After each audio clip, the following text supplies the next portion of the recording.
Bonsoir à toutes et à tous et bienvenue à cette nouvelle édition d'Information dont voici le sommaire. Le monde entier célèbre ce 11 mars les jeunes pousses qui participent à la croissance économique. Depuis quelques années, les startups s'établissent sur le marché innovant du numérique. L'environnement béninois est-il propice? On en parle. Le miel béninois est sur le marché européen depuis 2018 et pour amener les acteurs de la filière à respecter les normes sanitaires et de la qualité, la CCIB a offert aux exportateurs une dégustation de ce produit très prisé. Les détails à suivre. L'Agence nationale de la météorologie du Bénin met désormais à la disposition du public les prévisions saisonnières liées à la température et aux précipitations dans les prochains mois à venir. À quoi doit-on s'attendre? Élément de réponse dans un instant. Un an après le début de la pandémie liée à la Covid-19, le Bénin a reçu hier à l'aéroport international Cardinal Bernardin-Gantigne 144 000 doses du vaccin AstraZeneca Oxford. Cette livraison constitue le premier lot reçu par le Bénin grâce à l'initiative COVAX qui vise à soutenir les efforts du gouvernement et assurer un accès juste et équitable à la vaccination de la Covid-19. Les vaccins transportés au Bénin avec l'appui de l'UNICEF proviennent de l'Inde. Ce premier lot de vaccins sera administré à 70 000 agents de santé de première ligne et aux plus vulnérables, tels que les personnes âgées de plus de 60 ans et les personnes présentant les comorbidités. Au total, 20% de la population doivent bénéficier des vaccins COVAX. Ce 11 mars, c'est la journée mondiale des startups, une journée internationale qui vise à promouvoir l'innovation et la créativité dont font montre les jeunes pousses dans l'écosystème numérique. Les startups sont des entreprises innovantes qui proposent un nouveau produit sur le marché dans le but de régler un problème. Comment vivent ces jeunes entreprises dans l'environnement béninois? Élément de réponse avec Rodrigue Bababrito. Depuis bientôt un an déjà, Marcel a fait du Bénin le siège d'une des filiales de sa start-up, une entreprise africaine évoluant dans le e-commerce. La solution innovante de manière concrète que nous proposons, c'est utiliser le digital pour accroître la manière de faire le commerce chez nos mamans. Une idée innovante qui voit le jour à la suite d'expériences personnelles qu'il a vécues. À ce jour, sa start-up est présente dans 8 pays africains. Mais son rendement pourrait être bien meilleur si le Bénin offrait un environnement identique à celui des 7 autres pays. Jusqu'aujourd'hui, en une année d'exercice, nous pouvons dire que ça a évolué, mais particulièrement dans l'environnement béninois, il faut comprendre qu'il y a beaucoup de choses à parfaire. Beaucoup de choses à parfaire parce que les gens ne maîtrisent pas trop le digital. Les gens ne maîtrisent pas l'avantage qu'on peut tirer du digital. Par contre, dans d'autres pays comme le Sénégal, où nous sommes activement présents, ils ont pris rapidement à bras le corps. Le Ghana, ils ont pris rapidement à bras le corps parce qu'ils sont plus évolués digitalement que nous. Ici, une jeune pousse gravit les échelons dans le secteur de l'électronique et de l'informatique. À sa tête, Wenceslas, dont voici la récente réalisation.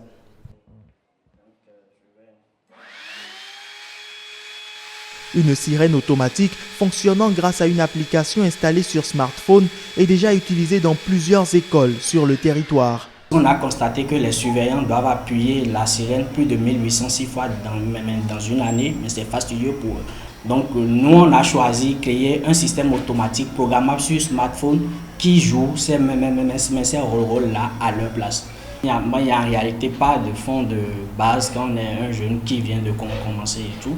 Mais l'idée que nous on a eue, c'est de pouvoir donner des services à des structures.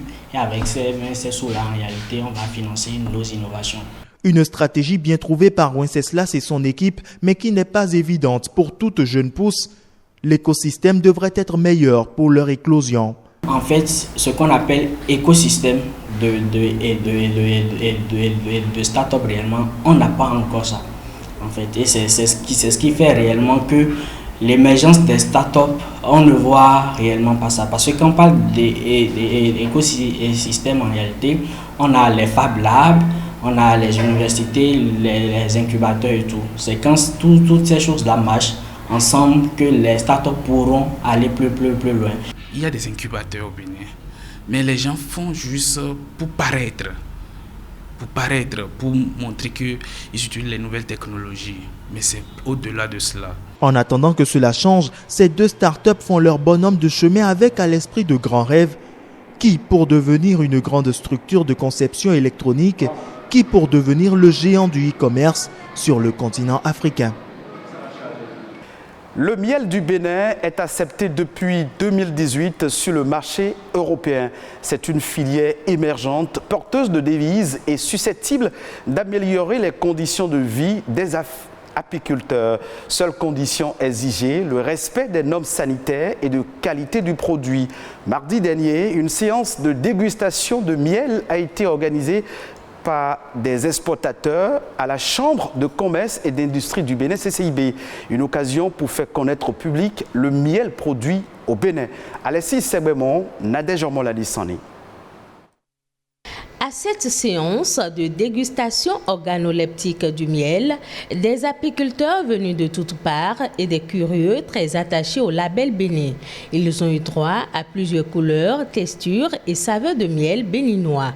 Miel de karité, miel de verveine, miel de mangue ou encore miel d'anacade, nature, ajouté à l'eau de citron ou utilisé dans la conservation des légumes. Le miel, reconnu traditionnellement pour ses vertus dans l'alimentation, est aussi un précieux allié dans la cosmétique.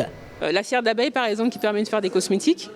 Vous allez pouvoir fabriquer sur la partie alimentaire du pain d'épices, du vinaigre et un produit très intéressant qui est aussi le gâteau de miel, qui est très rare. En fait, c'est difficile d'en trouver et là, on a la chance d'avoir au Bénin un apiculteur qui récolte du gâteau de miel. Là, on a un produit très exceptionnel. On ne savait pas en fait que ça intéresserait autant. C'est un mélange de beurre de karité, donc le beurre de karité est comestible, avec du miel de fleurs de karité et du sel de Ouida. Ça donne quelque chose d'exceptionnel. Pour cette marque de cosmétiques béninoise, initiatrice de la séance, le miel d'Afrique est encore peu connu. Cette dégustation vise donc à faire connaître aux participants les différentes transformations du miel béninois, mais surtout les sensibiliser aux moyens de conservation en vue de son exportation. Le Bénin était le premier pays à avoir l'autorisation d'exporter du miel au niveau de l'Afrique de l'Ouest vers l'Europe, c'était en 2018. Le Bénin a accompagné d'autres pays dans le développement de leur filière. Maintenant, c'est à nous Béninois, de continuer dans cette démarche et d'innover, d'aller très très loin dans la qualité, parce que c'est aussi ce qui est recherché à l'international, et qualité à travers les emballages. Qu'idéalement, l'emballage doit être un emballage opaque, il faut que ce soit dans du verre. On voit encore beaucoup, je trouve, et c'est dommage, de produits conditionnés dans du plastique. Le miel du Bénin est un produit de grande qualité. Pour le directeur de l'Agence pour la promotion des investissements et des exportations APS, l'accréditation du miel béninois au marché européen fait de ce secteur une filière émergente qui mérite d'être soutenue. Pour moi, c'est une satisfaction d'être là aujourd'hui pour déguster, pour me rendre compte en fait de cette richesse immense que nous avons sur notre territoire et me projeter avec l'ensemble des acteurs de la filière pour voir comment on peut les accompagner, comment on peut les aider, comment on peut faire en sorte que cette richesse du territoire puisse être valorisée afin que notre pays puisse tirer, notre pays et surtout les producteurs puissent tirer un intérêt important en fait dans la production. En 2018, la production de miel dans le nord et le centre du Bénin était estimée à 600 000 tonnes par an. Les acteurs de la filière au Bénin travaillent pour faire doubler cette production dans les jours à venir.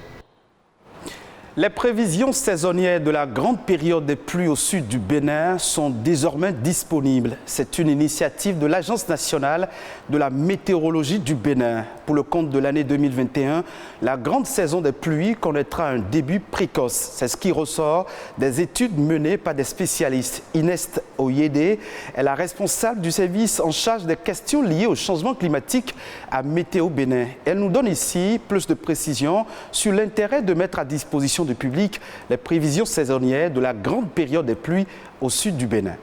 Nous avons prévu, en ce qui concerne la période de mars, avril, mai, une tendance déficitaire à la normale, c'est-à-dire les hauteurs de pluie seront légèrement inférieures à la normale dans les mois de mars, avril, mai. Et dans les mois de avril, mai, juin, nous aurons quand même une tendance qui sera proche de la normale, voire excédentaire, c'est-à-dire les hauteurs de pluie seront légèrement supérieures à la normale en cette période-là. En ce qui concerne les dates de début des saisons, nous avons prévu une date de début précoce, c'est-à-dire la saison va normalement commencer un peu plus tôt que la normale et la fin de la saison sera tardive. Le 15 mars, normalement, la saison des pluies va commencer.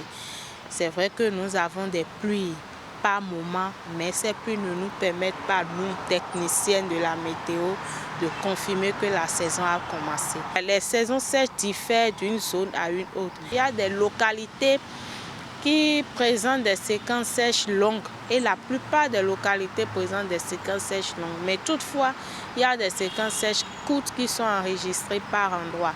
La saison sèche ne va pas trop durer comme d'habitude. Par contre, nous avons prévu que les dates de démarrage des saisons seront précoces et les dates de fin de saison seront normales à tardives. Donc ça veut dire que la saison pluvieuse va durer un peu. Mais si la saison pluvieuse dure un peu et que les séquences sèches ne sont pas aussi longues, ça veut dire que nous allons observer des pauses pluviométriques, au niveau de la saison. Ça veut dire que la saison va durer, mais il ne va pas aussi pleuvoir comme ça s'entend parce que les pauses pluviométriques vont se manifester au cours de la saison. Retrouvons pêle-mêle d'autres informations qui ont fait l'objet de l'actualité internationale ces dernières 48 heures. Écho Inter de ce jeudi est présenté par Alessandra Dotan.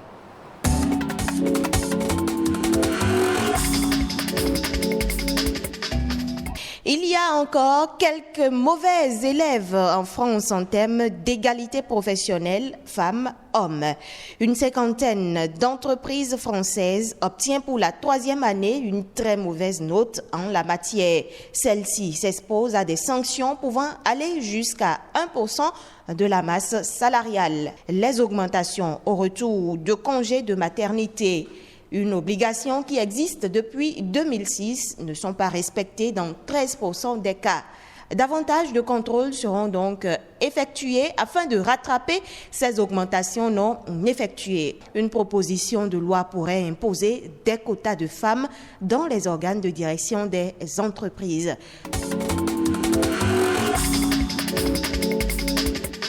Le géant espagnol du vêtement Inditex, propriétaire de l'enseigne de vêtements Zara, plonge. Le choc est sévère. Son bénéfice net a plongé de 70% en 2020. Inditex a en effet enregistré une baisse de 8 milliards d'euros de son chiffre d'affaires. 1200 boutiques dans le monde sur 7400 enfermées.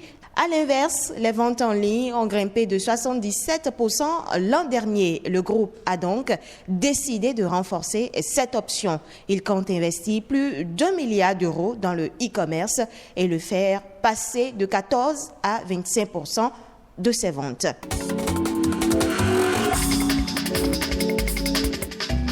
La Chine et la Russie viennent d'annoncer leur intention de construire ensemble une station spatiale lunaire à la suite d'un accord signé entre l'agence spatiale russe Roscosmos et l'administration spatiale nationale chinoise. La station ambitionne notamment de développer des installations de recherche sur la surface de la Lune ou en orbite. Cette entente Pékin-Moscou est annoncée alors que la Russie s'apprête à célébrer le 60e anniversaire de son tout premier vol spatial habité. C'est probablement l'occasion pour ce pays euro-asiatique, pionnier de l'exploration spatiale, de revenir au devant de la scène après avoir été éclipsé progressivement par les États-Unis et la Chine.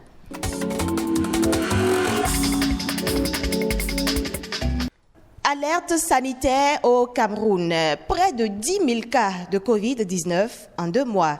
Depuis fin 2020, de nouvelles vagues de contamination à la Covid-19 se déclarent un peu partout dans le monde, avec l'apparition de nouveaux variants du virus. Au Cameroun, la situation qui se profile devient inquiétante. Le pays a enregistré 9 976 nouveaux cas positifs du 23 décembre au 25 février, soit à peu près 2 mois. Le taux de contamination chez les jeunes a lui aussi augmenté, ainsi que le nombre de décès.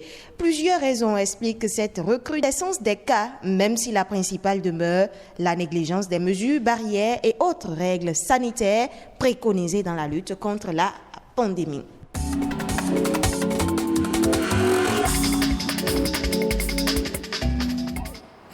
Ce sera tout pour cette session d'information. Merci de nous avoir suivis. Retrouvez cette édition sur le site de l'ORTB, www.ortb.bg.